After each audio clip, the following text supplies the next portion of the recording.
Hello, Los Angeles. Hello, lovers of Major League Soccer. Hello, fans of the beautiful game.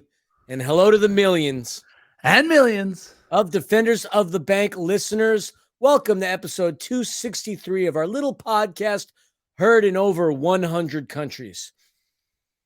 Deep breaths, caffeine kick in. It's 1:27 a.m. on Wednesday morning. This is going to be a rough one to unwrap.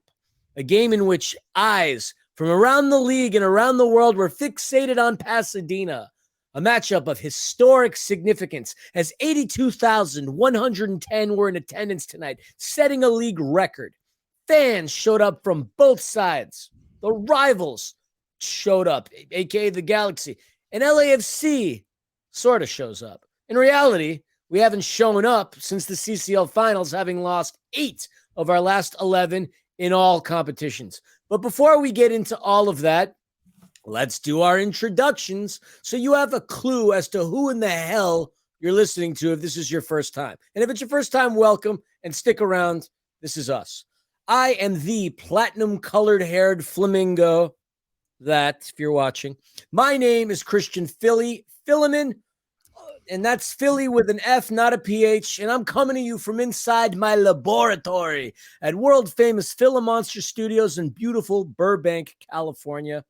And joining me after having had the great misfortune of spending yet another entire day with me, my partner in pod and a man I share a bank account with, all the way from Lawndale, California, 34 miles away from Burbank, the warlock of wolves himself. I give you J.R. Liebert. The scarf. What's good, everybody? 82,110 people. I would say it was 55, 45, maybe 60-40 in there for LAFC supporters.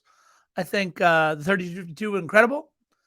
I think that the energy was great. I think even the traffic wasn't that bad. I'll say this. We got there early. We left late. Philly's in the middle of yawning right now as I say that here at 1:29 in the morning, Wednesday, Dr. July Pepper. 5th.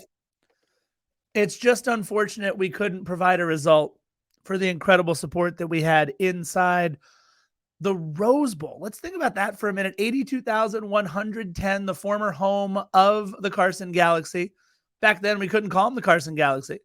We'd have had to at least, to make fun of them, called them the Pasadena Galaxy. But either way, way cooler than anything down at Dignity Health Sports Park. But I think, Philly, what you and I can agree on is that the travel to get to Dignity Health Sports Park, although you're in Burbank, you loved the drive to the Rose Bowl. I'm 12 minutes on most days from Carson. So there's that. Again, the disappointment in the result. I again am still just so pissed at Major League Soccer. Before we get off into our rants and everything else, Philly, let's pay bills real quick. We want to remind everybody again, if it's your first time, welcome. If it's your several other time, welcome. And if you don't really want to listen to us, 262nd time, we owe you a hug, a free scarf, and a pin. I mean, sure. That's for sure. And if you're just being forced to listen to this in the car while your significant other is driving along, I apologize. That's unfortunate, but hi, welcome. We are, of course, sponsored by Flex and FlexPowerTools.com, the official front of kit sponsor for your defending MLS Cup champion Los Angeles Football Club. And, of course, the primary sponsor of Defenders of the Bank, an LAFC podcast heard in over 100 countries worldwide. So, again, if there is anything at all that you guys need from Flex and Flex Power Tools, hit on up FlexPowerTools.com, a full lifetime warranty on anything you buy in 2023. And I want to remind everybody, we are still fundraising for the Mo Fascio futsal court. LAFC.com/Mo-Fascio. Please head on over to LAFC.com/Mo-Fascio. and get your donating on. We got to get this court funded and built so that we can honor Mo in the best way that we have figured out how so far. There'll be all kinds of other great ways once we get the court open. We have to do it. Look, if you're listening out there and you have a lot of money, donate. Make the donation for $82,110. Why not? Just why not? Go for it. I'll make the donation for me. I'm going to make a donation of $20.06. I'll tell you why. $20.06. Before the match, the people putting on the Champions Tour, which I believe might even be like an AEG thing. I don't know. But the people putting on the Champions Tour, which is a 6-team tournament coming to California and other places throughout the United States. Manchester United and Arsenal, right, Philly? We have Juve and AC Milan and Barca and Real Madrid. You guys have probably heard of all 6 of those clubs. They had representatives of 5. Philly, I don't know what your Manchester United Reds were doing. They couldn't get a former player, so none of them lived near or around Los Angeles. What's going on with your Reds there, buddy? I got to interview Andrea Barzagli before the match. And I say I because we were in such a cramped space. Philly held the camera. It was really cool. Philly, I owe you one, obviously. You and I mentioned this, though. He was on the 2006 World Cup winning Azzurri team, the Italian national team. If it were somebody that was on any of the German national teams that have won the World Cup, I would certainly have just held the camera for Philly. So I want to say again, thank you, brother. I got to interview Andrea Barzagli, and my $20.06 comment, and this has gone completely off the rails, and I apologize, was because I got to interview him and they won the cup in 2006. That's all I have. Philly, your thoughts? My thoughts are it's better that you interviewed him because I was still bitter about what Italy did to Germany in 2006. So I didn't want to ask him of that. I could have been really salty and asked him how he felt the last time he watched Italy play in a big-time game here in Pasadena. You'd have to go back to the summer of 94, where the infamous Roberto Baggio missed PK, led Brazil on to winning yet another World Cup. A happy moment for Brazilians, not so much for Italians. I might have accidentally asked that question. I'm glad I wasn't the one asking the questions. So I was happy that you were happy. Barzagli had a heck of a career. I mean, he spent, 8 or 9 seasons winning here and there, left and right with Juventus. He was on a 2009 Bundesliga Wolfsburg team featuring Edin Dzeko, a team that won the Bundesliga in 2009. And obviously with the run that Bayern has been on, it's kind of crazy to hear of anybody else that wins the Bundesliga. But that 2009 Wolfsburg team. Especially Wolfsburg. What? Especially Wolfsburg. What'd I say? No, I'm saying you said it's kind of crazy to hear of anybody else winning. Oh, yeah, especially Wolfsburg nowadays. Yeah, so pretty darn cool. And yes, obviously a World Cup winner, a World Cup champion. Not a lot of people in the world that get to have that honor and distinction. And when you asked him that question, he didn't need his interpreter and his translator and his publicist to say anything. The minute you ask him, you could say you're a World Cup champion. He sheepishly grinned, yes, yes, yes. Like that's about, you could tell he knew English right there. He didn't need his interpreter. So you certainly made his day. And obviously he made your day. You're standing in front of an Italian legend wearing a Juve sweatshirt. I'm sure the little bufanda that you have down there was certainly spry. Hey, wait a minute. It's not so little. Anyways, it's not that small. No, honestly, there were a few pinch me moments today, even though obviously, guys, the result sucks. And we're going to talk about that in just a second. Blew and sucked. Both at the same time. Jesus. All right. If it's defenders after dark, it's 1:35 in the morning. It's defenders after dark, I guess, for Philly over there right now. And he's only had water and like Topo Chico and everything. No, I had some Dr. Pepper. And by the way, In-N-Out never tasted better than it does at 1 a.m. So big shout out to In-N-Out Burger. And Panda and Nina for hooking us up, by the way. Being able to sit and interview a 2006 Italian World Cup champion, one of a couple of pinch me moments, just being in the press box at the Rose Bowl today, it was pretty cool. And then more on what we got to do afterwards. All right, let's get into what we normally do at the top of everything. We do a little bit of a thing called This Day in LAFC History, where we recount all the great things that have happened, in particular on July 4th. There's only one great thing that happened in all of LAFC history, as far as I can tell so far. And that would be July 4th, 1992. Well, LAFC wasn't a thing back in July 4th, 1992. You're absolutely right. But until that day, neither was John McCarthy. John McCarthy wasn't a thing until July 4th, 1992. It was his birthday today. A real bummer that we couldn't get a result for the 2022 MLS Cup MVP. Happy birthday to J. Mac Daddy himself, John McCarthy.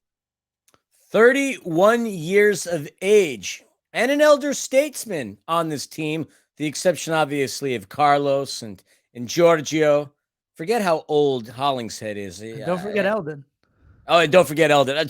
I love Eldon. I do. As we were hustling to get to the LAFC press conference, in which we had really no time, and we scoured the bowels of the Rose Bowl, I'm running down with you, and then coming back, I see somebody stop me, and it's Eldon. And he gave Knuckles, and he wanted to give Pound and say hello. I've got nothing but love and respect for Eldon. Eldon, I know for a fact, and I don't say that sarcastically as we always do. Thank you for listening to our pod. I know you do. We talked before, and I really appreciate you, man. And thank you for stopping by and saying hello. Nothing but love.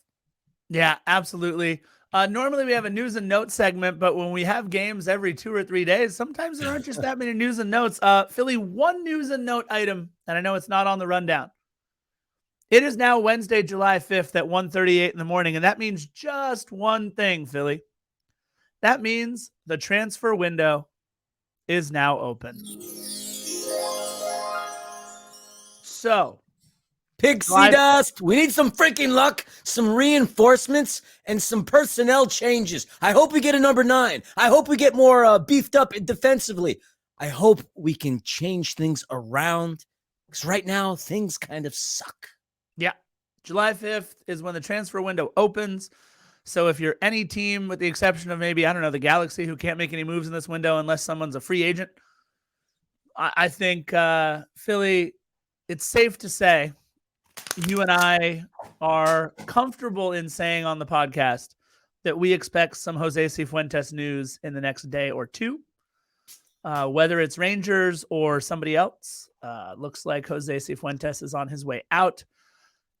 I wouldn't put it past, obviously, John Thorrington or anybody else in the front office if they've got some incredible moves that they have been making and in the works for. I mean, look, nobody saw Gareth Bale coming. Christian Teo was definitely a luxury buy as well. Obviously, getting guys like Giorgio Chiellini. I mean, these are the kind of things that this club does. And so I would say we can start holding our breath, because it won't take us that long, Philly, to have some sort of news and note about, maybe we'll get a tweet in the next couple of days about an international mail package coming from somewhere, or even a domestic mail package coming from somewhere. Well, the window's open. We've been in the window for a couple of hours now because they base it on Eastern Standard Time. So around 9 p.m. California time is when that window opened. And I hope to God something happens, something changes, somebody goes, somebody better comes along, because the way we're playing and the way this team is built, I get it. We played 30 games, and after the break, July 15th, after Minnesota United, in which the League's Cup goes on and we get to be hiatus because we're the MLS champions, something needs to change, because the way we're going right now, fatigue or no fatigue, this isn't a good-looking team right now. And it's not because of their efforts. It's not because of anything. There's no voodoo witch doctor that has put a hex on Denny Bouanga or anybody else. We just need fresh ideas, fresh things. We just need freshness, all around freshness. Here, there, everywhere. I hear you. I've been in the same t-shirt for most of the day today. I could use a little bit of freshness myself. I can smell the grass of the Rose Bowl on my clothes. All right, let's get into our Angel City minute real quick. ACFC continued their unbeaten run under Becky Tweed, albeit with a 0-0 draw against Gotham FC. That's, of course, their 4th 0-0 scoreline of the season. ACFC now has 3 wins, 6 losses, and 5 draws on the year. Their 14 points have them just 6 back of a playoff spot. Their next match is Sunday, July 9th, against the top team in the NWSL standings, the North Carolina Courage, and their assistant coach, Lee Wynn. You all right there, bud? Yeah. If you're not watching it, you just missed on a pretty good yawn. LAFC 2 also earned a point in their last match, which was a 2-2 regulation draw to North Texas SC, an incredible comeback draw with Christopher Jaime scoring a goal in the 90th minute to bring us to PKs. So all draws in MLS Next Pro go to PKs. Unfortunately, LAFC 2, they haven't won any of those draws, I don't believe, this season. They unfortunately fell 8-7 as MLS Next Pro All-Star Adrian Webowo had his shot saved by the North Texas SC keeper. LAFC 2 now has 8 points through their 14 matches. And that is all the talking we are going to do before we get into the match. Philly, back in their original home, and they had all the nostalgia and all the feels going on, especially Philly. They brought out their original mascot, that like rocket looking, drill looking thing. I don't know. I'll while you talk about whatever it is you want to talk about, I'm going to look it up and see if I can find the name of the dumb thing. But there was a mascot before Cosmo, and I never thought I'd say this, way worse than Cosmo. From one dumb thing to another dumb thing. The cosmonaut to Cosmo. Yeah, neither mascot great. I like where they were going though with the astronaut. Obviously, well, it was an astronaut, a funky colored astronaut. And then we have Cosmo. I really can't tell which one's worse at the end of the day. They both kind of suck. At least Cosmo's kind of funny. He likes to talk trash to us every time we see him. So there's that. But you said it. The Galaxy called the Rose Bowl home from 96 to 2002. With today's match, they played 108 all-time regular season and playoff games in the Rose Bowl. And this was a big homecoming for head coach Greg Vanney, having played in the Rose Bowl, and along with a lot of other Galaxy greats. There are plenty of people on hand, from world football to local football to obviously Galaxy alumni. I mean, it was a star-studded affair. Major League Soccer had been waiting for this one for quite some time. Originally scheduled for February 25th, if you recall, the weather was lousy. The Rose Bowl was, I can't speak. The Rose Bowl was collecting puddles. Yep. No proper drainage. And at that point, Galaxy supporters were boycotting. Having had that match February 25th under the weather conditions that were there, it would have looked awful. The optics would have been bad on multiple fronts. That stadium would not have been filled, number one. Galaxy would have not had anybody in the stands, number two. The very least, yeah, the result was I was about to use a bad word. The result was crap. Mierda, scheisse, cacats. I said it in 3 languages. It's up to you to tell me which ones those were. But the atmosphere was fine. Obviously, it's everything that Major League Soccer had wanted and hoped for. 82,110 in attendance, and a record that'll probably stick around for a shot of espresso, because the moment Lionel Messi starts playing in arenas that can accommodate that, if not more, this record goes out the window like this. Bada bing, bada boom, this record out the room. Cosmo, and I quote from Wikipedia, replaced the Galaxy's original mascot, Twizzle. Like Twizzle, who also looked like it was from outer space, but was more humanoid in form, wearing a spaceman's helmet and cape. Excuse me, whoever wrote your Wikipedia, it's space person now. It's 2023. And Twizzle was in attendance as part of the 82,110 Twizzle. That's all I got. No great idea was ever created off of a sober mindset, Scarf. And honestly, those were not great ideas. But you had to have been inebriated and out of your mind. Yeah, come up with Twizzle. Oh, yeah, look, you mentioned 82,110. The previous record lasted about 15 months. It was, of course, Bank of America Stadium. What was that? Charlotte FC's maiden voyage, and that one happened to be against the Galaxy as well. That was 74,000 and change. Also, by the way, 74,479 to be precise, Scarf. Yeah, done on my mom's birthday, March 5th, 2022. So that was kind of neat. Look, Carson came in riding a 4-match unbeaten streak, which is a fun way for them to say they tied their last 4 matches.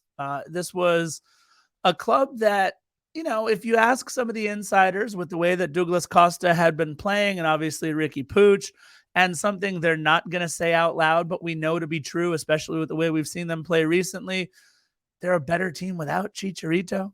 They're a better team without Chicharito, because now they get to play guys like, I don't know, Tyler Boyd at their proper position, and he's certainly been a revelation for them, especially against LAFC.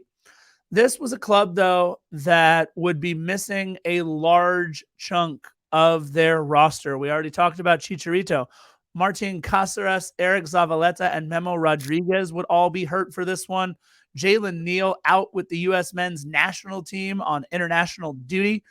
And, I guess it counts because we've played him a bunch of times. They just waived Sega Koulibaly, who apparently wasn't close to getting back from injury, but also had caused some sort of a rift with the club. So, look, this is the same damn story now 2 weeks in a row or 2 games in a row, I should say, where we catch a team at the perfect time. No Jesus Ferreira and a bunch of other people. No Chicharito and a bunch of other people. And yet still LAFC, now with more questions than answers after a second straight subpar performance against a team that, if you look at them on paper, I'm sorry, I don't care how many games we've played. You've mentioned this was our 30th match, 30th of 2023 already, and we're only on July 5th. This was a team that we should have beaten. We'll get into the lineups and everything in a little bit, Philly, but I think the other storyline, and we'll talk about it as he comes into the match later on, is, of course, is this the final match in black and gold for Jose Cifuentes? We'll find out momentarily, but you did say it. The story continues to repeat itself. History continues to repeat itself. We end up losing to a team we honestly had no business losing to, a team that didn't even field their toughest players. Now, granted, some of our players weren't there either. Aaron Long was on U.S. duty. There's that word again, duty. Yep. Jesus David Murillo, he's out, lower extremity. Chiqui Palacios, not able to play due to yellow card accumulation. Obviously, we have Palencia, who's hurt. Maxime Crepeau, obviously hurt. I mean, we've known about that for a while. And it all falls on the shoulders of Denis Bouanga to once again do things. And we've said it time and time again. If Denis doesn't score, this team doesn't score. It's 17 shots. 8 of them were his. 5 of them were on target. We had 4 other LAFC players that I know of for a fact that had one a pop. It has been the same storyline. And while the Galaxy have been unbeaten in their last several games, I mean, let's look at it. I mean, their last game they played July 1st against San Jose, they blew the lead. You go back to June 24th against Colorado, they couldn't score against the worst team in the league. They blew it again with Sporting Kansas City. They narrowly escape a game against St. Louis, and then they lose, and rightfully so, to Real Salt Lake. So even though they went up, still didn't think that this was going to be a team to beat us because they can't finish. They can't close out games. But they end up giving LAFC their best always. And on the 20th matchup, they certainly shut us up and humbled us. And we should start getting into the lineups, unless you have anything else. No, definitely ready to roll. Let's go with Greg Vanny's 4-3-3-4. Carson. Starting the game in goal would be Jonathan Bond. Did not finish the game in goal. His back line of Lucas Caligari, Chris Mavinga, Kelvin Leerdam, and everyone's favorite Raheem Edwards. Midfield captain Gaston Brugman, Ricky Pooch, and Marky Mark and the Funky Bunch Delgado. And on the front line, Tyler Boyd, Douglas Costa, and coming into the match with a team-leading 3 goals would be Preston Ashley Judd. In the 18, Jonathan Klinsmann, Daniel Aguirre, Dejan Joveljic, and Julian Aude would be the ones you will want to know as the match goes on. And of course, again, also in attendance, Twizzle. That's just not going to get old for a little bit. I'm sorry. It's making me feel better. Twizzle. All right, Philly, black and gold. The birthday boy starting in between the pipes today. Happy 31st birthday to John McCarthy. Outside, we have Ryan Hollingshead. Center backs, we got Daniil Maldonado and Giorgio Chiellini. And certainly a what moment, Eric Dueñas starting on the other outside back. More on that later. In the midfield, we welcome back Kellen Acosta to the starting lineup. Ilie Sanchez, who had himself a pretty decent game, and Timothy Tillman. And up top, Mahala Carlos Vela, Denis Bouanga. Our subs consisting of our backup keeper, Eldon. Big shout out, Eldon. Big fan of you. He's a really tall guy, by the way. I have to say that. Stipe Buke, Mati Bogush, Jose Cifuentes, Nathan Ordaz, all players that would make an appearance in this game, along with Daniel Crisostomo, Diego Rosales, and Julian Gaines. That is your LAFC lineup. A fine lineup, if you ask me, but Eric Duenas is a defender. Yikes. And we'll talk more about that in a minute. Yeah, I'm Oh, wait a minute, Scarf. One thing we should talk about before the game happens. Yes. How's about that unbelievable tifo that Carson let out there? Which piece? Which piece? There's still a piece being passed around somewhere over there at the Rose Bowl. Look, man, I get it, right? The club can't make any moves because there's some financial restrictions and everything else. So they had to reuse maybe some old tifo pieces or kind of color in with the crayons or whatever it is, however they made it. But that was kind of sad, man, when they ripped the tifo. And look, maybe it's hard, right? Because until 5.5, 6 years ago, they really didn't have to try all that hard. They had nobody pushing them in the stands. They had nobody pushing them on the pitch. They had nobody pushing them out in the community. They just kind of sat back on their laurels. So it's no surprise that they're not 100% sure still how to execute this whole tifo thing. It doesn't surprise me. All the inhabitants of Victoria's block needing to upgrade their tax services away from H&R Block certainly created. Look, the tifo itself, it had its potential. It could have easily stood a test with a bunch of junior high kids. No doubt about that. But artwork aside, if you go to the video that we posted, you can see the sucker tear along as they raise it. And you said it, the best part is that upper right corner of it continuing to float away. I mean, at what point did the people underneath that part of the tifo realize, oh, guys, gals, we're no longer attached to the actual main piece? It kept floating and floating and floating, and it was quite comical. So for all of the eyes that bared witness to this, bravissimo, well done on your tifo. That's about the only L the Galaxy took today. Yeah, that's unfortunately you're right, my friend. Well, that, and I don't know if you heard, I might have mentioned this before, but Twizzle was there too. That's it's another L that they took.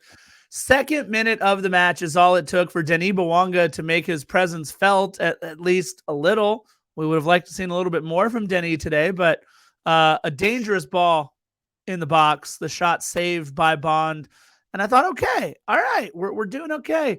And then Philly, look, we talk about our keys to the match coming into this, and one of my keys to the match was to close down space, to make sure you don't give everybody a lot of space. We saw that for the second goal by FC Dallas when we let Kamungo walk into the box, fire a shot because somebody didn't close down. Third minute, Marky Mark and the Funky Bunch with a shot just high, way too much space given to Mark Delgado as he waltzed right to the corner of the box on that shot. And I was, look, we're in the press box, so I couldn't scream, I couldn't yell, but I turned to you and I said, that's what I mean by close down the space. That's not okay. A nice run by Ricky Pooch, and as much as he annoys me, he's that pesky little gnat. The guy's fast, and he cleared that space, getting it over to Marky Delgado. And we got lucky that he sailed it over the crossbar and just missed the mark. It didn't take long for them to respond to Denis Bouanga, who, by the way, that ball that he had, it was such a brilliant pass by Elie Sanchez. It would have been a great thing. But you make the comment about you wish that he could have done more. I hear you, but I mean, when you got 5 shots on target and 8 shots on the day, I mean, the only thing you got to do is obviously hit the back of the net. In some cases, maybe he is witched and hexed. Call the witch doctor, if you will. It's unfortunate, but we got lucky, and they got lucky as well in these opening 120 seconds, 180 seconds, I should say. Sorry. Yeah, math is hard this early in the morning. Look, 8th minute, a big save by J-Mac. He kind of reached out with his left hand to poke the ball away just in time as the first touch got away from the Galaxy. I really was a little frustrated with how we're allowing so much space in and around the box this early on. And I have to say, when we had our wait what moment, Philly, when you mentioned Eric Duenas starting at outside back in the 12th minute, you saw the reason why you and I were a little worried about Eric Duenas starting at outside back. Look, it's no secret that Eric Duenas is not a large man. First of all, he's 18, 19 years old. He's a young kid, number one. Number two, I don't think he eats the same diet of cheeseburgers and other things that I eat. So I know he's not packing on the pounds from time to time. And so when Douglas Costa saw him standing across from him, as he did several times in this match, he absolutely just sends him flying. That was, I'll be honest, it was a little reminiscent of what Zlatan did to Latif at one point, right in the middle of the park. Last time Zlatan was in Major League Soccer. And you and I looked at each other and said right then and there, this might become a liability with Eric Duenas and Douglas Costa going back and forth with each other, Philly. And I think 12 minutes in, we saw exactly why. Yeah, it certainly rattled him, and we saw that within the remainder of the half. Yeah. A couple minutes later, Denny had some incredible moves, but nothing transpires there. But I got to highlight, I think it was Ryan Hollingshead with that front flip, trying to catch the ball before it came out of the sideline.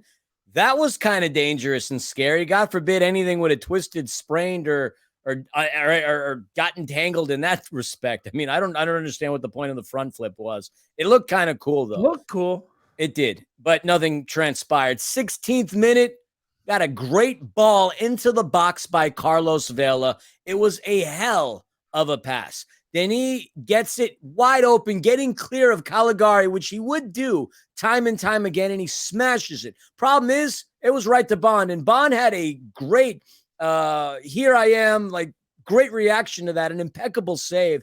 But Carlos made a hell of a pass, man. Obviously, if Denis smashes that in, we're talking about a world-class play coming from our two leaders and our two leading scorers. Great ball into the box. Denis just couldn't get it at an angle that would have gotten Bond off track. But that was a really good opportunity and a great ball by our captain.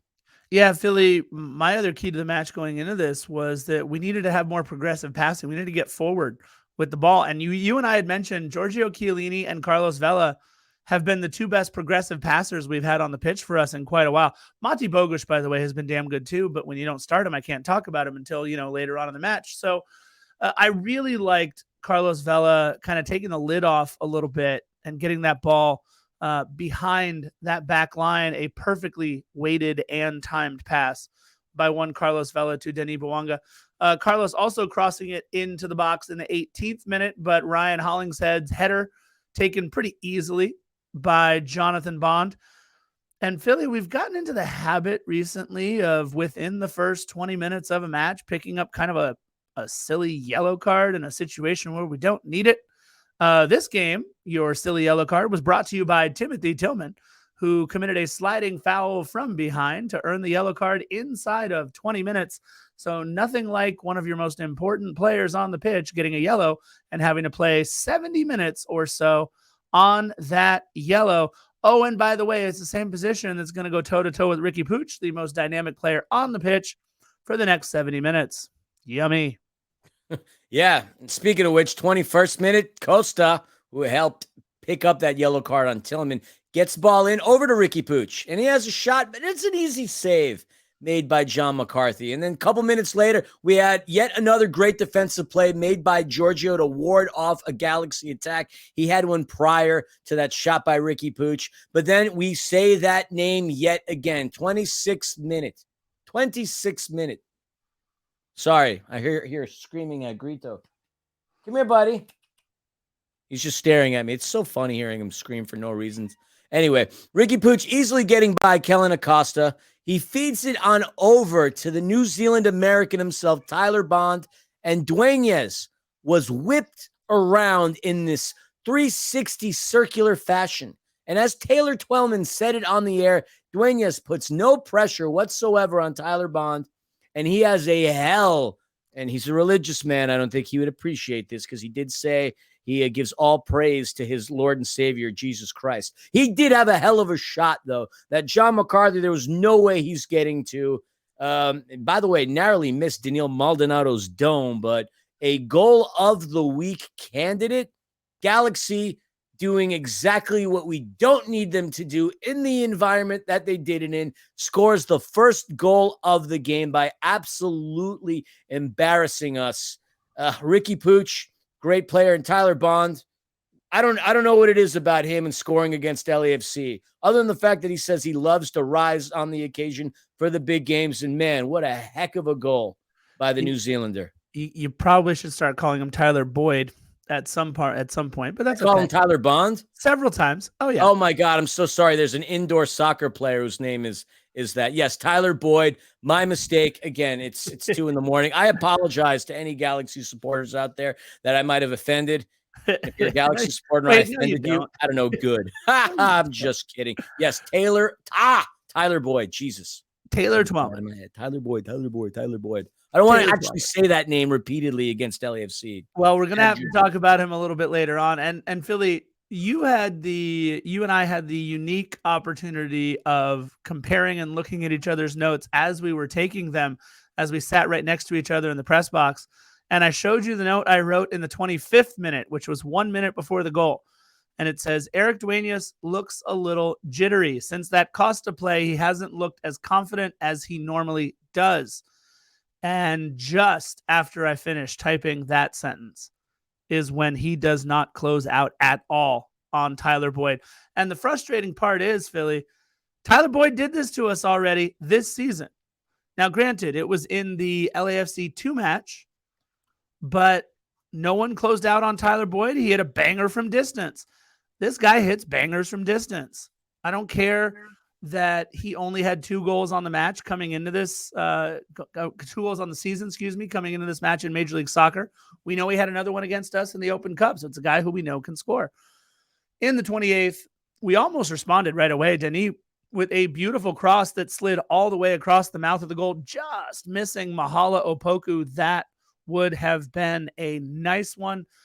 I thought in the 32nd minute, the note I wrote was Tillman not sharp so far. I just felt like he needed to settle down a little bit. We weren't really connecting on a ton of different passes through Timothy Tillman. But I absolutely loved, Philly, this give and go in the 33rd minute. Carlos Vela to Kellen Acosta, and his shot was blocked out for a corner. And then, Philly, I'm going to use your line to describe the yellow card that Raheem Edwards picked up in his little, we'll say, encounter with one Carlos Vela. Philly looked at me, said, and I quote, geez, Raheem, at least buy him dinner first.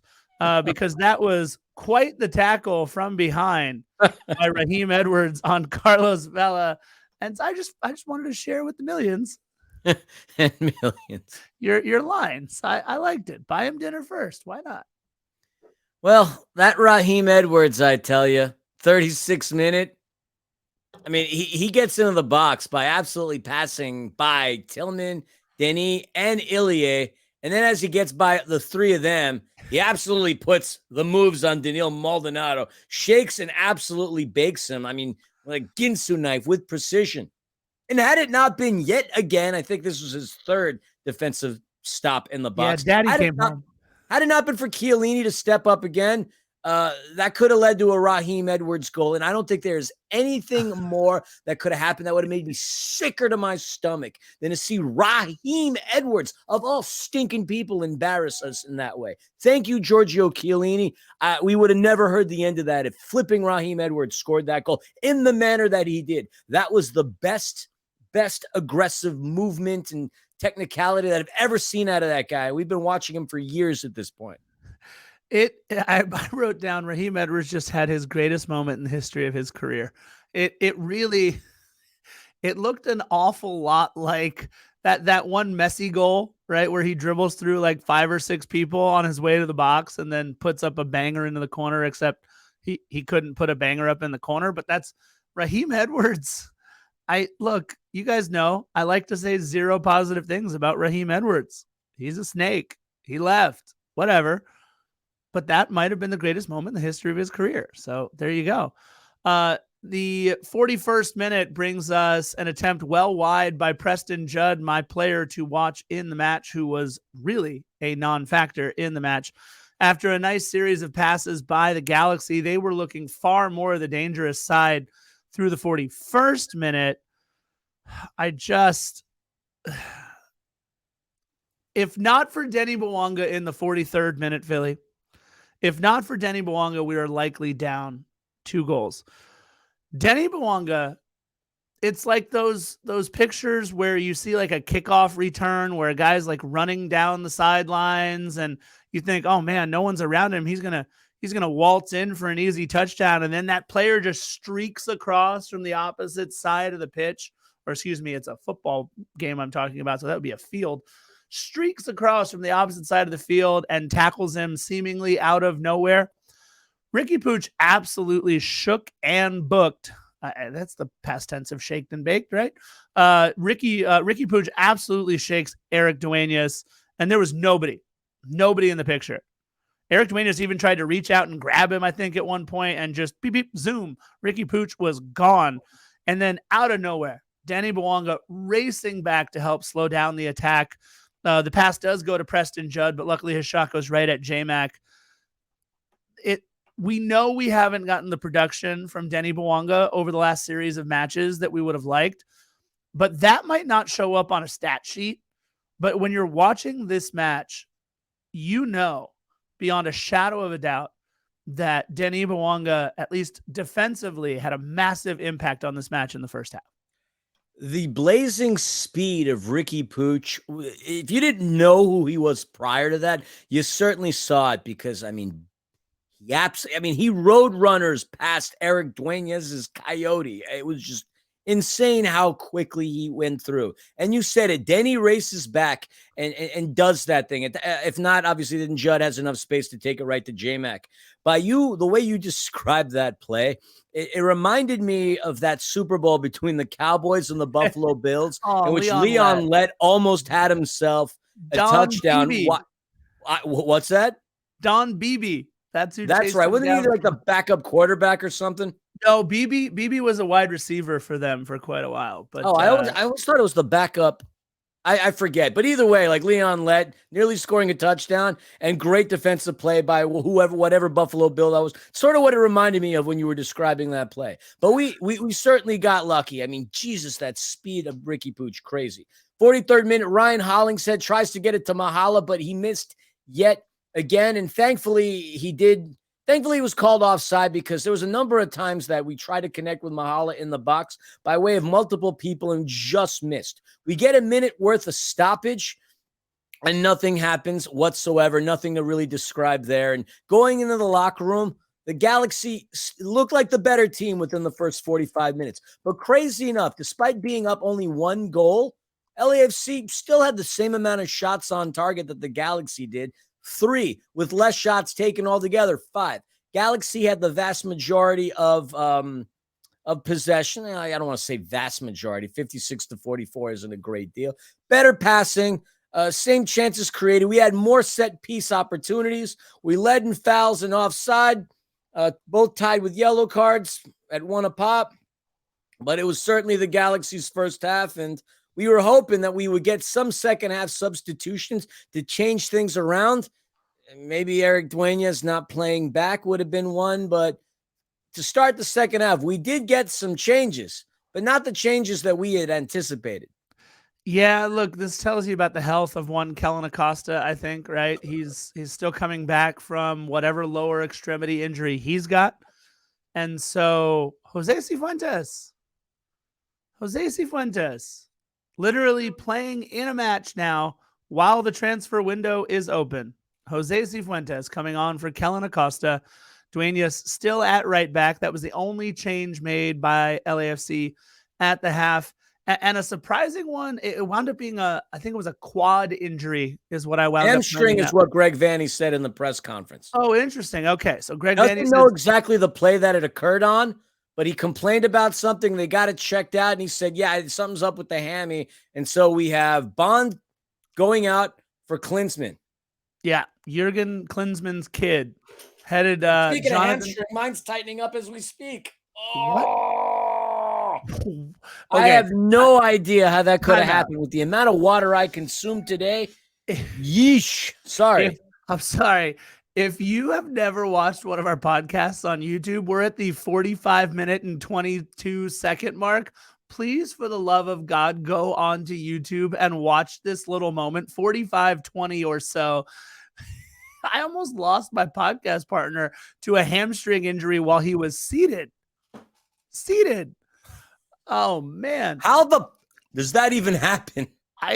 I watched it happen. It was pretty interesting. 48th minute was more of a probing shot, but Eric Duenas to Denis Bouanga. It was an easy save. I didn't like that only because it gives Jonathan Klinsmann kind of an easy get yourself situated in the match kind of a save. And I don't ever want to get a goaltender acclimated to the match quicker than we need to. In the 52nd minute, look, pro refereeing wasn't that bad in this match. In fact, I think I only had the one complaint about our pro referee in this one, and that would be here in the 52nd minute as Carlos Vela's shot very clearly deflected out for a corner, but he calls it a goal kick. And I'll tell you this, we've been relatively potent, Philly, on our set pieces as of late. We've been putting the ball into the box in the right situations. We've been scoring on a couple of these situations. Eric Duenas is having a much better second half to start as he drew a yellow card on Douglas Costa with a foul that he committed on Duenas. The free kick was from the right side of the box. And again, it's Carlos Vela showing how deadly he is, forcing a punch out, by Jonathan Klinsmann. And the reason why I'm upset that ball isn't called a corner in the 52nd minute, Philly, is because of what happens in the 58th. Absolutely. Like you said, we're getting a bit better on capitalizing on our set pieces. This time it wasn't by way of Carlos Vela distributing the ball, had a pretty darn good game. Didn't really get any cracks at it. I mean, he did one. We'll talk about that later. But he was very potent in getting the ball in the box and putting players in a position to do things. He created 4 chances. I mean, he did. And I'll talk more about my opinion on Carlos Vela later on. But off of the corner kick by Timothy Tillman, it just hits narrowly the head of Ilie Sanchez. And boy, are we thrilled in the Rose Bowl. I got to give a shout out to my dad, by the way. I know my dad is a big fan of our show, George Filliman. He told me earlier on Ilie Sanchez would score today. And I very reluctantly believe in my father's predictions, although many a times he's right. Anytime he watches the Islanders play, he always predicts the way they're going to lose. You were there that one time. It was quite uncanny. But big shout out to my dad. He predicted Ilie would score, and that was Ilie's first goal of the season off of that corner by Timothy Tillman, 1-1. And I was afraid, Scarf, that we were going to get kicked out of the press box because you stood up, fist down, and I could feel you wanting to scream, yeah. I had to pull you down a little bit. I'm glad I didn't have to pull you down a little bit, but it was certainly a no-no in the press box. You almost let out a big, wild, yeah. But you didn't. I definitely forgot where I was for about a third of a second there, stood right up, and then sat right back down.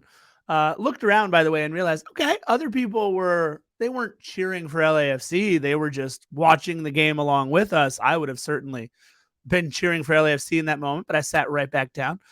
That was definitely a close call. And we saw the first bit of chess maneuvery, starting with Greg Vanney in the 59th minute.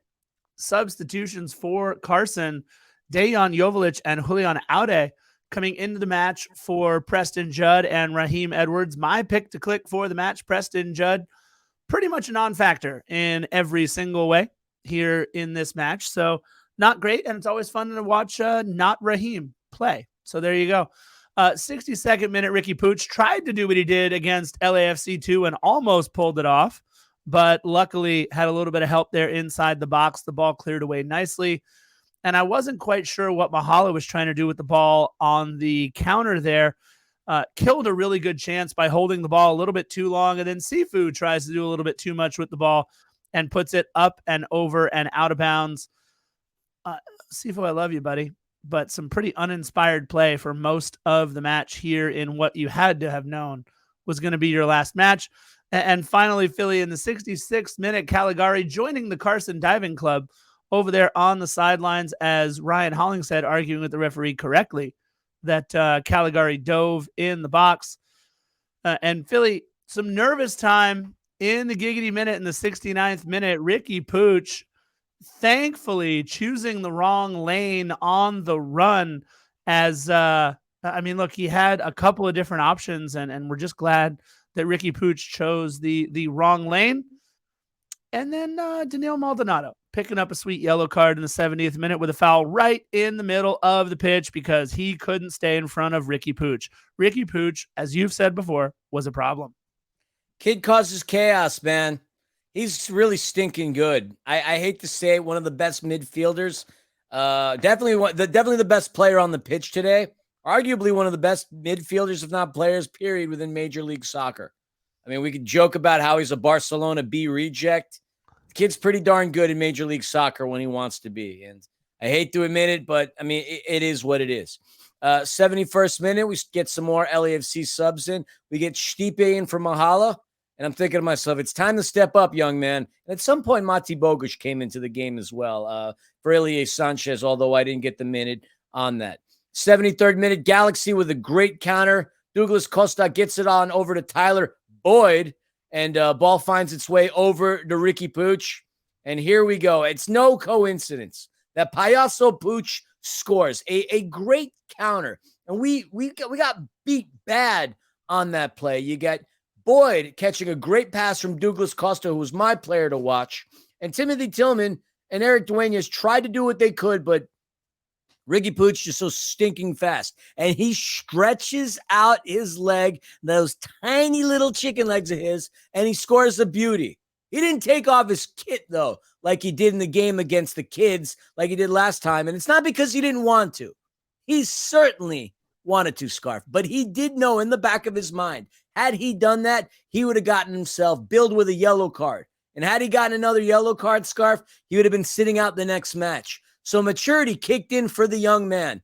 And, if you don't believe me in regards to that, he said so himself in the press conference that we begrudgingly attended after the game.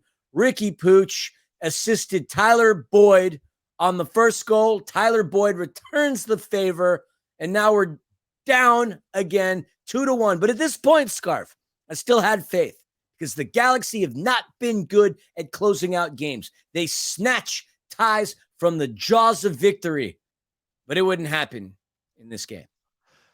Yeah, I have to say, from our vantage point up in the press box, that play was actually coming towards us. The goal that the press box is seated in front of is that goal where Galaxy was shooting on the second half. And as soon as that first pass was made on the outside, I think it was Douglas Costa? Douglas right? Costa, what himself a game, man. Yeah, Costa to Tyler Boyd.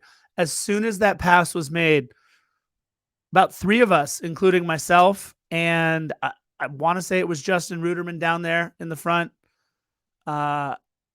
we both said, oh my God, they've got Puig.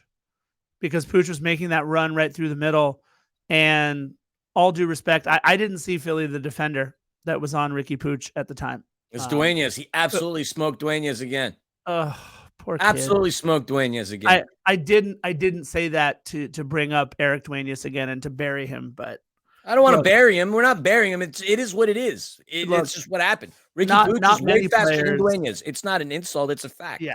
Not many players were going to stay with Ricky Puig in that moment. A perfect pass from Tyler Boyd.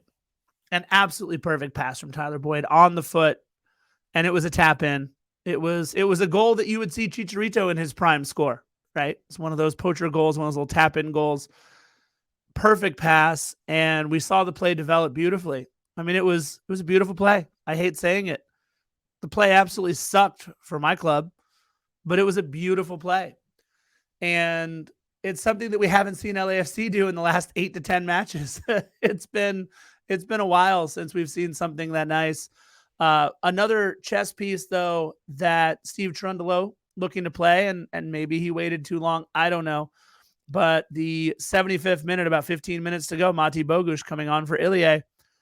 And, I just felt like, okay, this might be it. Maybe Mati is the little bit of energy, the ball moving forward, the overlapping run, whatever it might be. Steve Trundolo has seen something and he says, okay, this is how Mati can affect the game. Let's get him in there. Unfortunately, not a ton would happen. I mean, even Philly, the next 6-7 minutes were actually pretty boring soccer, if we're being perfectly honest. A beautiful play by Carson once again, as Dejan Joveljic makes a beautiful switch over to Tyler Boyd, and J-Mac has to make a diving save, and a great save it was. That was really the best chance in quite a while for either team, and it goes back to Carson. And at this point, 82nd minute, but 2 minutes later, what we thought was the equalizer, what could have been my 2-2 prediction, gets called offside. Now, I got to give credit to where credit's due. Ryan Hollingshead, who didn't have the greatest of games, had a great defensive strip off of Caligari. Caligari did not play well. And the dude is so lucky because Denny should have dunked all over him all day today. Denny could have had a hat trick with the way he had Caligari on him. He made Caligari look foolish and non-existent. The dude was on the back of a milk carton, went missing defensively, although Denny didn't do anything with that. He looks up. So we got the ball from Hollingshead on over to Cifuentes. Cifuentes passes it up to Carlos Vela. He gets called offside. He was offside. There was one angle in which I saw the replay that looked like he wasn't, but he very much was. And despite him being offside, though, he put in some nice work getting Klinsmann on his rear end. He had the patience and the poise to find the back of the net, get it in between the pipes. And I got to say, most MLS players would have never gotten that far. They might have been a little bit too froggy and jumped too early and gotten that ball saved. And as far as Carlos Vela is concerned, I don't really understand the hatred that I've been seeing about him on social media. Of course, he's not 2019 Carlos Vela. He wasn't 2019 Carlos Vela in 2022. He hasn't been that Carlos Vela in 4 years. This is not a surprise. But if he stays on side and gets the equalizer, and if Denis scores that goal in the first half that got saved by Bond, now we're having a completely different conversation. Now we're talking about him being man of the match with an assist and with a goal, which would have been his 13th goal against the Galaxy. Yet we see people poop on him online time and time again. And I'm all for people having an opinion, but sheesh, like, what game did you see? Carlos Vela had a lot of great opportunities and a lot of great passes. He's not that lethal scorer anymore.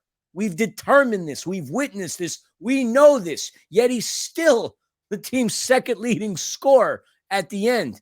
But he didn't play as bad of a game as people say. I've seen it on social media. Carlos Vela, non-existent, not a factor in today's game. He created 4 chances, for Christ's sakes. Nearly had the go-ahead, nearly had the equalizer, and nearly had the opening assist to Denis Bouanga. It just didn't capitalize. It didn't convert. And at the end of the day, yes, I get it. It's the results that count. But it's not like he was non-existent. If you think he was non-existent, your brain and your eyes were non-existent because you didn't watch the game. He was very much a factor. We just didn't capitalize, which has been our freaking problem. We cannot finish in the final third, and that's been the story for the time and time again in the season. Yeah, you're not wrong. I mean, just 2 minutes later, Denis Bouanga bangs one into the side netting as Giorgio earned us a free kick. And look, people got excited again. They didn't realize it went into the side netting. They wanted it to go into the back of the netting.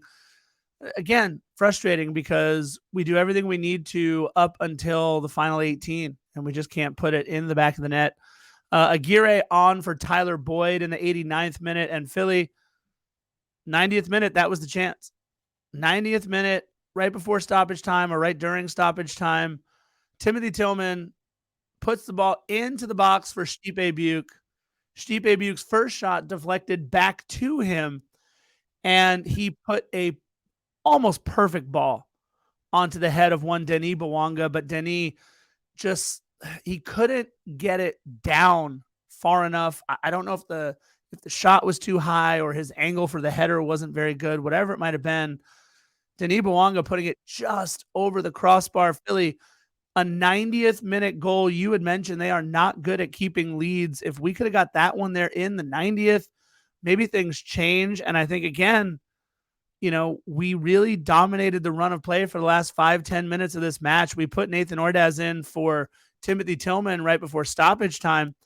And I went back and watched this play in the first minute of stoppage time. And look, I'll preface it with, every time I bring up that I think Denis Bouanga needs to be a little less selfish, I'm reminded of the fact that Denis Bouanga is the second leading scorer in Major League Soccer. And sometimes those players can be as selfish as they want to be for the entire season because those are the players that score your goals. But I think that every now and then, maybe Denis needs to pass the ball and then make a run in behind rather than try and do it all himself, maybe going 1v2.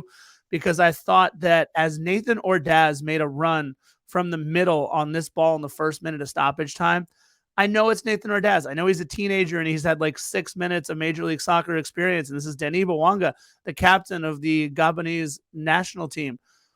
But if he slides in this pass and Nate can do anything at all with it, now you've made Nate a weapon as well. And you have to account for Nathan Ordaz as he's coming streaking through the box because you know that Denis Bouanga will feel good enough to give it up to him rather than continue to hold the ball on possession every single time. And you can just slide the extra defender over because they know if that's Nathan Ordaz, Denis Bouanga is not passing it. He's got to make the pass so that we become more dangerous. I agree. I mean, almost all flipping most did we come to equalizing that. But at one point, we almost looked like we would have just been made to look ugly because in the 90th plus 5 minute, J-Mac, huge save to keep things respectable. It's Douglas Costa. Again, the guy was good today. The guy's been good in the last 4 matches. Since returning, Douglas Costa has been okay, and it's no coincidence so that the Galaxy have gone on the run that they have. He gets the ball in over to Joveljic, who had a clean and healthy look at John McCarthy, but his shot gets stopped. Thankfully, John McCarthy made that save. Happy birthday, John. That was a great gift that you gave us because at 3-1, this looks way worse than what it was 2-1. But he helped make it look respectable. And I really don't have anything between that and the final whistle.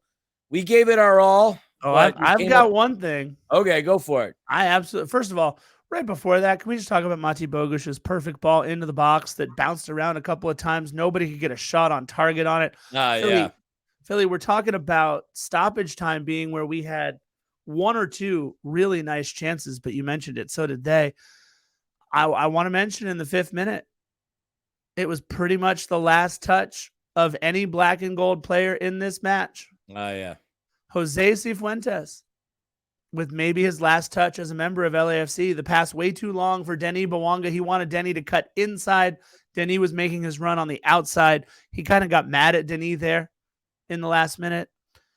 And I just thought, man, how the mighty have fallen. Jose Cifuentes, to say he was a key individual on our run to MLS Cup and over these last 2 or 3 years is doing him a huge disservice.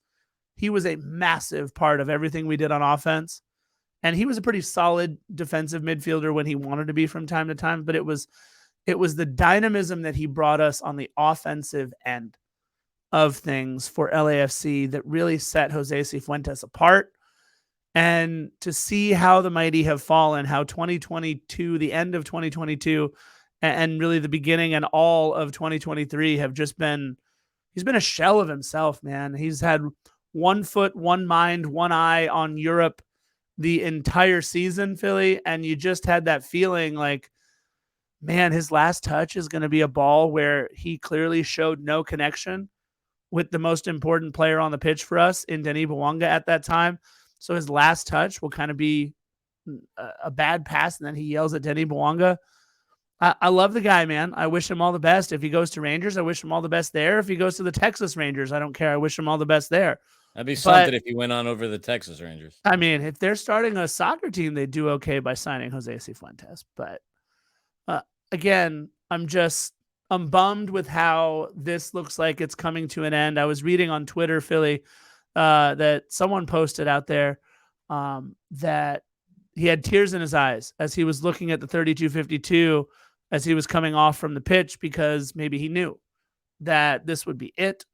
But just a frustratingly sad moment to watch Jose Cifuentes' career, kind of come to an end in the way that it did, as unceremoniously. You're not wrong. he was frustrating to watch this season, mainly because we know what we had out of Jose Cifuentes, an integral part of our championship run. No question whatsoever.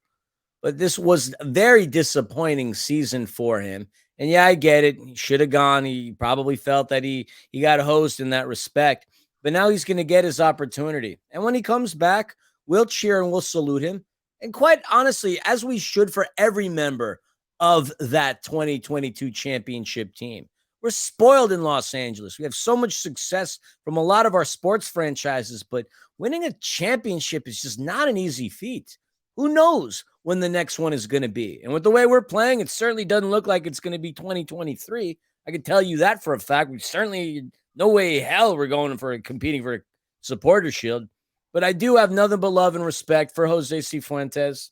If this is it, this is it. We appreciate your services, but look, it's time to move on, and now's a better time than any. Yeah, I want to make sure I shout him out. This is who I read the Twitter post from. It's at AA Becerra 30 was the one who said, Sifu crying, looking at the 3252. He's for sure gone after tonight's game. And look, I laughed out loud. I'm sorry if I'm throwing dirt on a grave, but at _ Manuel said, and I'm crying because he's still on the field for us. It made me laugh. I'm sorry. All right, Philly, do we want to get into stats, or do you want to get into where we are on the table and just call a post-mortem on this thing here? Yeah, I mean, it's almost 3 a.m. So look, we had 17 shots to their 11. We had 8 on target to their 6. They were a lot more effective at converting than we were. Out of the 8 shots that we had on target, I said it multiple times on this pod, 5 of them came from Denis Bouanga.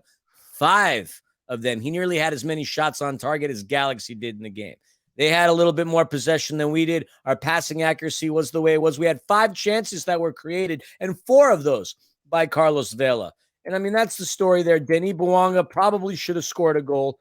Carlos Vela probably should have had an assist. I mean, the XG for Denis Bouanga was 0.65. The XA, aka expected assist by Carlos Vela, should have been 0.45. But that's the story there. And Scarf, can you guess who had the most accurate passes between both sides of the pitch? Can you tell me who do you think that was? The most accurate passer on both sides. Number of accurate passes, yes. Number or percentage? No, not accurate passes, not percentage, accurate passes. Ooh. I'm going to go with Giorgio Chiellini. You're right. 53 to Ricky Puig is 52. Giorgio Chiellini had a lot of touches and a lot of involvement in this game with a lot of great defensive stops. Oh, by the way, Carlos Vela also had 11 crosses attempted. And that's the story. I mean, Denis Bouanga, 8 shots, 5 of them on target. The next 3 coming by way of Ryan Hollingshead, obviously Ilie Sanchez scoring the goal, and then Nathan Ordaz. Those are your shots on target. 5 of them being Denis Bouanga. Carlos Vela, as I said, 4 chances created. And for as much as we've kind of crapped on him this game, about him getting beat by Puig, Dueñas had 3 chances that he created. Yeah. So, I mean, he was part of the offense, but we rely heavily on Denis. If this isn't evidence that we need a number 9, that we don't need a player the likes of a Chicho Arango, if not better, which, geez, if we could get somebody better than Chicho, whoa, he scored 35 goals for us in the limited amount of time that he was with us. I mean, that's your indicator right here. I love Denis. 11 goals on the season. But if he's not having it, we're not having it. And if we're going to be competitive and make a run to and in the playoffs, we need more reinforcements. We've been saying this time and time again. It's getting old. It's getting as old as hearing the excuse, yeah, these guys have played 30 games. They played an entire season before July. I get it, but these are the facts. At the end of the day, it's the results that start to matter. And after having lost 8 out of the last 11 in all competitions, you got to ask the tough questions. What the hell is going on? I mean, we could argue, is it a tactical thing? Maybe. I mean, we have our opportunities. They just aren't converting. Jose Cifuentes, for as much as I love him, the guy's not a factor. He's not a scoring threat. You saw on his attempts, nowhere near goal. I don't know what it is, but what I do know is hopefully like we get something out of this transfer window, because the way it works, we can't sit back, wait, and rely on the players that are hurt and on international duty to come back and be a factor for our team. We need fresh blood, new blood, excited blood, talented blood, proven blood. We need blood. Yeah, look, the players that are out right now, Aaron Long, he's not scoring many goals for us. Okay. Jesus Murillo is not scoring many goals for us. Sergei Palencia, not scoring many goals for us. So if you're looking at those guys, we know that they're not the answer in terms of our offensive woes. Mahala, by the way, has not had the season that he had last year, this year. Mahala's been a shell of himself, unfortunately. Unfortunately, one of the lightning rods of criticism has also been Stipe Buick.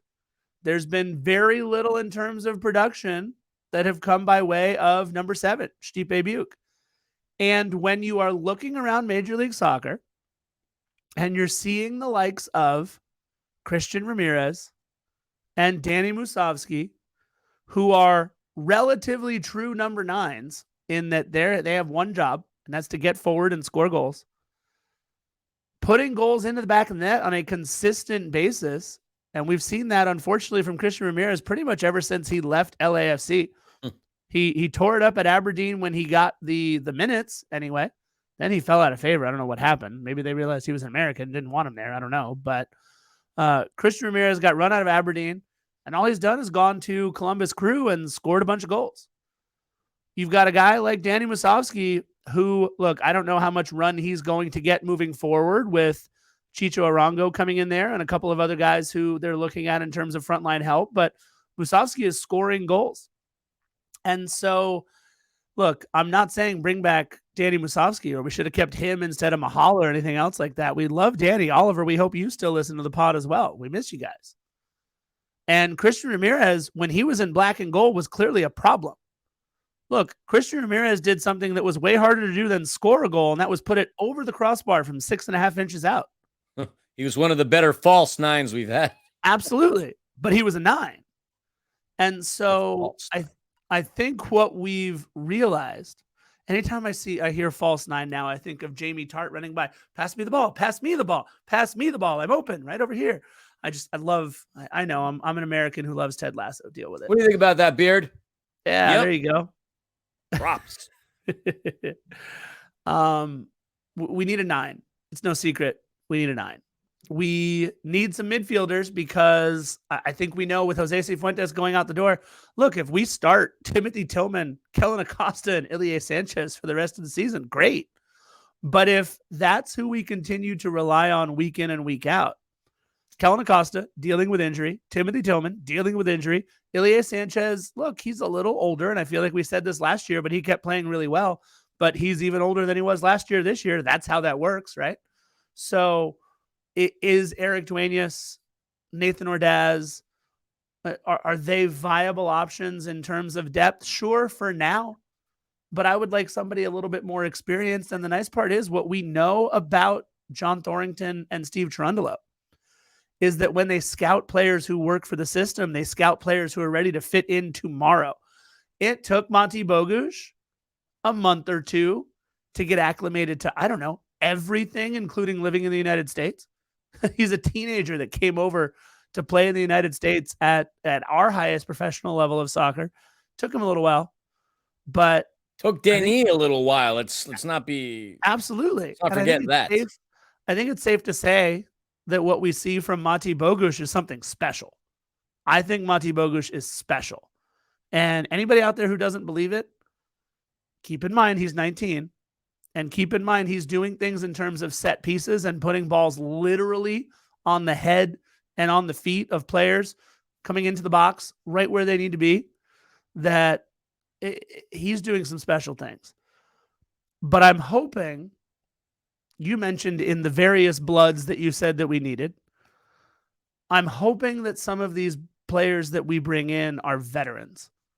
I don't necessarily want a 17, 18, 19, 20-year-old project. No, I would love many of those. Yeah, no, look, I would love a Romelu Lukaku who can just go straight to the front of the net, right? Someone like that. I know it's not actually going to be Lukaku, but I just want somebody to go to the front of the net. I want somebody in the midfield who is going to be a defensive presence in the midfield so that we can take a little bit of the onus off of Ilie, time in and time out. And look, I've said this time and time again, and I think it killed us today. Philly, the lack of depth at outside back, especially behind Cheeky Palacios. This was a problem today. And Cheeky, your maturity or lack thereof, I'm sorry, you cost us partially this match today. Because in having to start Eric Dueñas because of your yellow card accumulation and the nature of some of the yellow cards that you have picked up this season, they have been immature and costly, and no more so than this match. People on Twitter, why are we starting Eric Dueñas at left back? Who else did we have? Sergei Palencia is out with an injury. Normally, we'd have other people there, but we just don't have the depth. Julian Gaines clearly not ready for the moment, apparently, according to Steve, although maybe I would have liked to have seen more of a natural outside back like Julian Gaines, although he's been learning the position. But we need depth, and I think Cheeky cost us a little bit today. Hang on.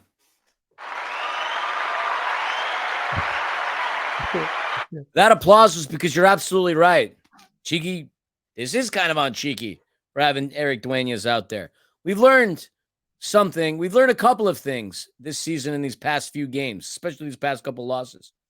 We don't want Ilie Sanchez in the back. And I'm pretty confident in saying we don't really want Eric Dueñas back there either. That much we have learned. I don't really have too much more. This is a game that sucked. When you lose to your arch rival, it sucks. There's no way to feel differently about it. Yeah, we could come up with all these like fun sayings, and you can't have the rain, you can't have the rainbows and the sunshine without the rain, and we're tired and we'll get them next time.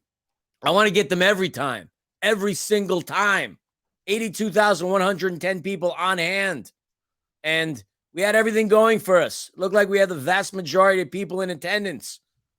The Galaxy gets a fat L for their tifo. They have Twizzle. Everything going in our favor in that respect. But we can't score goals. And this is a very different LAFC team that we've seen. I mean, ever since that CONCACAF Champions League final, and I'm talking game one, leg one of it, we've looked like a completely different, tired, exhausted, mentally, physically fatigued team.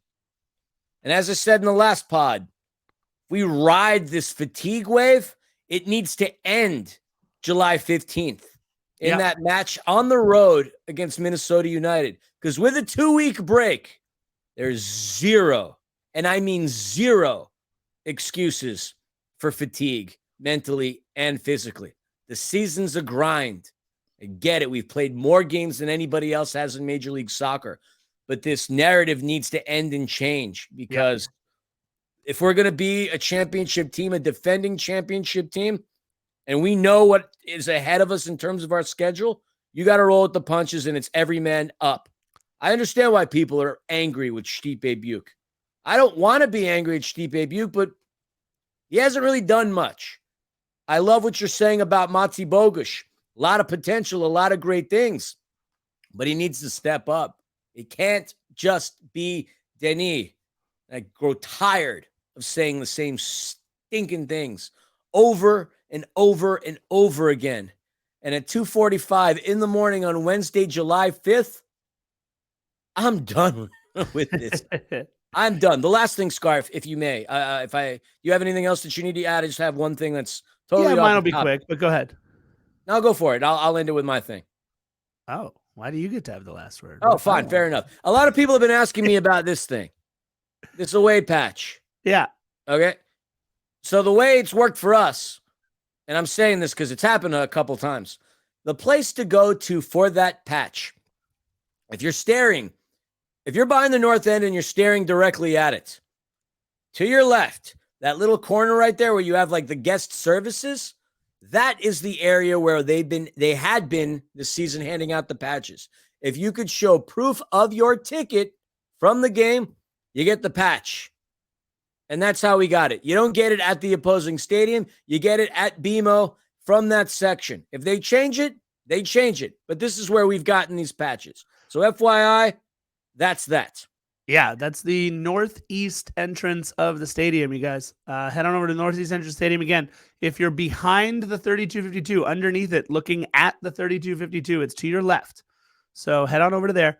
I've seen it. I walked with Philly. We both got our patches from the same person. Thank you so much. I don't want to out them just in case they want peace and quiet and they don't want you all bothering them and asking them for them. But patches. Head to that spot. You should be good. Real quick, we drop now to third in the table by way of goal differential, behind both St. Louis and now Seattle Sounders, who have the same number of points as we do, but a better goal differential, 7-6. You mentioned it. We've got 3 more matches left before we get a little bit of a break. July 8th, July 12th, July 15th. That is gross. That is 3 matches in 8 days, excuse me. July 8th at BMO against San Jose, July 12th at BMO against St. Louis, and July 15th at Minnesota United. That will make it 33 matches by July 15th. I just want to remind everybody that the average MLS Cup season every single year, MLS regular season, is 34 regular season games. Now, I know there's always an Open Cup and there's always some other Fugazi Cup that we're playing for at some point, but 33 matches by July 15th, when 34 matches is the number of your MLS regular season matches, is just an insane number. I think it's safe to say, Philly, that we broke the heck out of the record for matches played by July 1st with 29. I have to imagine then playing 4 more matches in the next 14 days is going to put the record pretty far out of reach by July 15th as well, with 33 matches. So until next season, the next dumb cup that we have to participate in. Yeah, right. And again, we had another game added to our schedule, right? The Campeones Cup final. So there's always that. That's in September, though, so we get a little bit of break. Yeah, Philly, you mentioned you're all done. I just have one last quick thing to say. Defenders Nation, my favorite part about doing this podcast, and it's a little selfish, is the incredible community that we have all built here in the black and gold. A lot of people at Tailgate today, came up to us saying, hey, keep doing the good work on the podcast, this and that. We rarely ask anything of you guys other than to donate, exorbitant amounts of money to the Mo Facio futsal court. I just want to ask real quick to all the defenders out there, to the millions and to the chorus of Black and Gold faithful and everybody else, if you could just say a quick prayer for my dad. He's going through things right now, and my mom and dad are, not getting any younger, and my dad has been dealing with some health issues as of late. If I look completely exhausted, it's partially because of not just LAFC and everything that we're doing, but just, whatever God you pray to, whatever deity you pray to, if you don't pray very often, whatever it is, just throw one up for my dad right now, because he needs a little bit of extra help from you guys. And look, if there's anything that I know, it's that the Lord works in mysterious ways. Just ask Gareth Bale in the 127th minute or whatever it is. So love you guys. And yeah, that's all I've got for this episode. Same. I got nothing else, unless I can remind the Galaxy people that listen to this pod that you're still second to last place in the West and 26th overall. So bask in your glory. You're still in the bottom of the table. Yeah. All right. Well, you know how we like to end all of our podcasts. This is episode 263, and don't worry, we'll do this again in just 4 more days. Bye-bye. Bye-bye.